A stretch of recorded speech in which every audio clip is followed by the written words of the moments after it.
entrar no setor de transportes.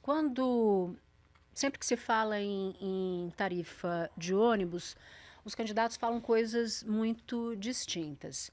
E houve a adoção pela prefeitura da tarifa zero aos domingos. O senhor chegou a dizer que precisaria ampliar a tarifa zero de ônibus. Eu queria muito entender como é que o senhor vai fazer isso, levando em conta que o gasto com o subsídio hoje já é brutal, muito maior do que muitos dos recursos que vão para áreas prioritárias, por exemplo, como segurança pública. Natuza, primeiro passo é a gente justamente botar a lupa nesses gastos da prefeitura com subsídio. Talvez quem esteja acompanhando a gente não saiba. Mas além das passagens que as pessoas pagam todos os dias no ônibus, a prefeitura dá um complemento, que é o chamado subsídio, que hoje é mais ou menos metade do custo do sistema. O custo do sistema está estimado em 11,5, 12 bilhões.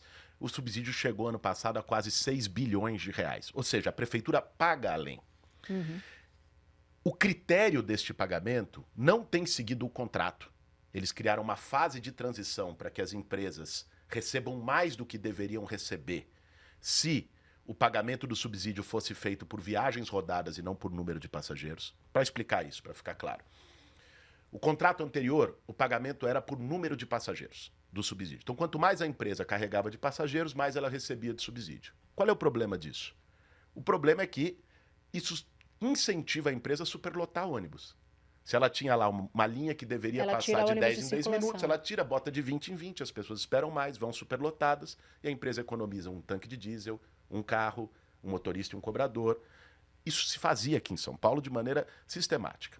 Venceu o contrato no governo do Haddad, ele propôs, aí juntou o Ministério Público, vários órgãos, falou, vamos mudar, a remuneração do subsídio tem que ser por quilômetros rodados, que é o justo. A empresa vai receber pelo custo dela, que é quantas viagens ela faz. E isso permite também uma melhor qualidade do transporte, porque isso obriga, ao fazer o GPS com uma central, identificando as viagens para poder fazer quantas viagens fez, quanto vai receber, que as empresas cumpram o horário. É de 5 em 5 minutos? Aquela linha vai ter que passar de 5 em 5, senão não recebe. Por aí vai. Depois entra o Dória, passa para o Bruno. Ali nessa transição, o contrato é assinado e as empresas reivindicam uma fase de transição para se adaptar a esse novo sistema de cobrança diferente. Essa fase de transição, Natuza, dura 7 anos. Isso é um absurdo. Por isso que os subsídios só aumentaram na cidade de São Paulo, o subsídio quase dobrou nos últimos 3 anos pós-pandemia e o número de ônibus em circulação reduziu. Então a população tem um serviço pior e a prefeitura paga mais. Quem está ganhando com isso? As empresas de ônibus, naturalmente. E algumas delas, inclusive, isso não sou eu que estou dizendo, é o GAECO, é a Polícia Civil, com fortes indícios de ligação com o crime organizado para lavagem de dinheiro. Então, o primeiro passo para a gente discutir a tarifa zero, melhorar a qualidade do investimento no transporte, é passar limpo esses contratos, acabar com essa fase de transição, que é uma esculhambação, garantir que se cumpra os horários e que se bote a frota na rua para as pessoas terem um transporte público de qualidade. Quem sai lá dos fundões da cidade, inclusive isso é o pior para as mulheres. O ônibus lotado é mais chance de assédio, isso a gente vê frequentemente na cidade, todas as pesquisas mostram. Então, o que nós queremos é passar limpo os contratos de ônibus. Passando, eu tenho muita segurança que nós podemos fazer até uma ampliação da tarifa zero. A nossa proposta é iniciando nas linhas locais, que servem do bairro ao terminal, nas periferias, que é onde está a maior carência, e gastar até menos do que nós temos gastado hoje com subsídio. A questão aí não é a quantidade, mas a qualidade do gasto. Então, o que eu estou entendendo é que não dá ainda para o senhor ir um passo adiante e prometer a tarifa zero. Absoluta? Não, absoluta não. Prometer a tarifa zero a implantação, porque primeiro vai ter que passar por uma revisão de contrato. Depois tem que ver, separar joio do trigo para ver quais são as empresas que estão agindo corretamente, quais não estão, vide investigações de envolvimento com crime organizado. O terceiro passo é saber quanto que dá para dar. Porque a gente tem hoje, a contar com 5 bilhões, se forem esses os valores, porque nem esse número tem exata certeza. Esse ano pode chegar a 6, segundo é estimativa. uma bomba relógio. Total. Pode chegar com a tarifa zero aos domingos, a depender das circunstâncias, pode chegar a 10 bilhões de reais. E isso a prefeitura não tem como gastar. Não, a tarifa zero aos domingos, o custo dela é muito pouco relevante em 2 milhões relação e a esse meio montante. por...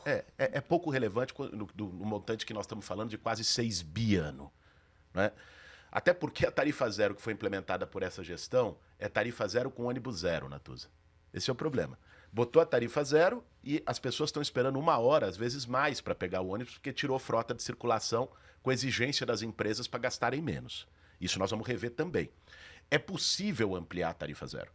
Nós fizemos cálculo. Mas aí como é que amplia a tarifa zero e ao mesmo tempo segue a regra em que você não se pode adquirir ônibus que não seja elétrico, porque na regra tem 10 anos de ônibus usado, esse ônibus tem que sair de circulação. É muito dinheiro num orçamento de 12 bilhões, é muito dinheiro, mas não é dinheiro suficiente para fazer tudo. Vamos falar da eletrificação, que eu acho que isso nos ajuda, inclusive, a entender como se fecha a conta fiscal ao fim. Vê só, eu fui estudar de perto a eletrificação. Fui para Xangai, onde 98% da frota de ônibus é elétrica. Fui ver o modelo que eles utilizaram.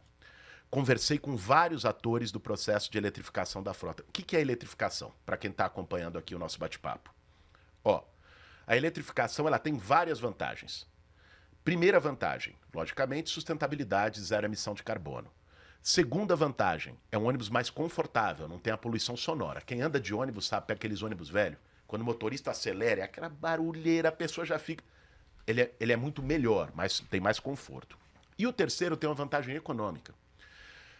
O ônibus elétrico, o custo de rodagem dele é bem mais barato do que o do ônibus a diesel, a combustão, que é o que se usa hoje. Qual é o gargalo que a gente tem? O custo inicial. Porque o custo inicial pela bateria lítio, ele é bem mais caro. Então, como você resolve isso? Você precisa ter um banco de fomento com bala na agulha que chegue e faça esse financiamento inicial.